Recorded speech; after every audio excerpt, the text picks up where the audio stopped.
But he says that the people to look for into the future, this is the former guy of Christianity today, is not Christianity today. He says that he'd offer the Gospel Coalition. It is a major force that someday could supplant Christianity today as the major intellectual voice of conservative Christianity. Is that true? We're going to have these kinds of resources moving into the future. We want to be able to have, publications like magazines, websites, now moving into podcasts, and just being able to get good, solid teaching and good, solid viewpoints out into the world, but also have that be so robust that it doesn't just collapse under the weight of the pressure of the world saying, no, you have to agree with this ethic on, sexuality or, some political viewpoint. You want it to be robust enough to where it's not just going to collapse under that weight, because there will be pressure. And I think he gets that very right in this article that he's written, that there is going to be more and more pressure. But at the same time, is it the Gospel Coalition that's going to be that? I honestly don't know. I don't know if it's going to be the Gospel Coalition. I think that they've done some things to really pigeonhole themselves.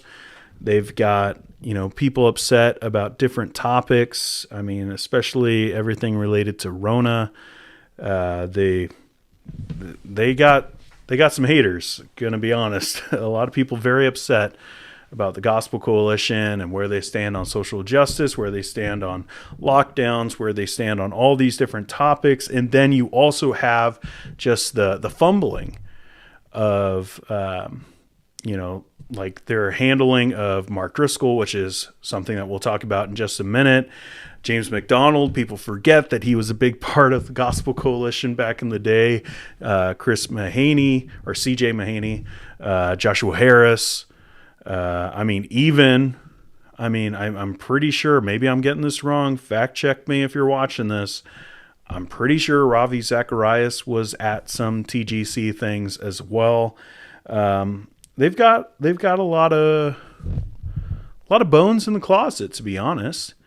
And I think that you have a certain demographic. I think if we're just going to split it up, I think it is a little simplistic, but just for the sake of time to split it up as far as conservatives and liberals, you have a lot of liberals who are upset about, how they had all these individuals, Darren Patrick, also as part of, the founding of TGC and some of the early stuff. And it was only a couple years ago where they had CJ Mahaney and everything that happened at Sovereign Grace. You have all those individuals there who are upset about those things. And then you have on the conservative side, a lot of people who are upset about, like I said, the lockdowns, Rona, social justice issues, racial injustice, all of that kind of stuff. I don't know. When I look at the future, I'm not sure if I see one institution. And that's what Galli is saying here. He says basically that there needs to be one institution that is going to stand up to all this political tidal waves that are coming at us from the world. There has to be these robust systems in place, and we need these institutions. So who's that going to be?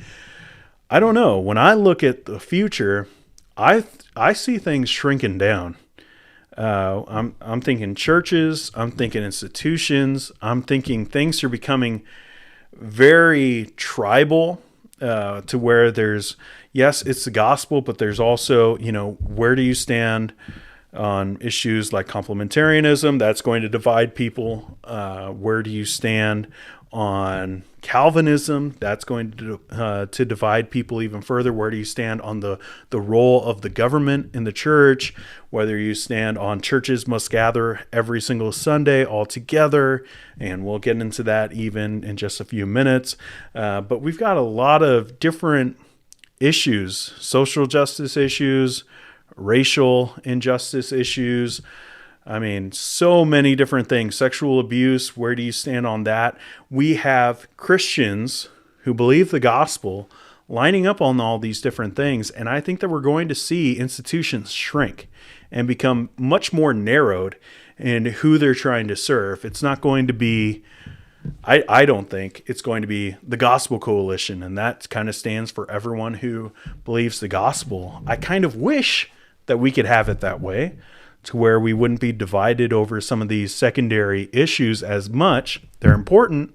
We can discuss them. We could have stances on them, but to separate over them, when it comes to just parachurch organizations, not necessarily churches, but just having some kind of influence in the world.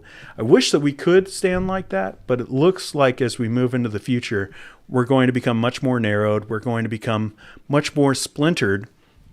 And different organizations are going to have to talk about different things. Not every organization is probably going to be as prepared to talk about certain topics in a winsome way that would be able to persuade the secular world. So I think that's interesting. I think that Mark Galli has a lot of interesting things to say. I'm not sure if his conclusion is accurate on the Gospel Coalition being that future, mothership of institutions that's going to give us a lot of robust thinking and challenge the secular world's viewpoints. I'm not sure if that's the case. I think it's going to be something much smaller, and there'll be many different voices rather than one big organization. What do you think? I would be interested to know.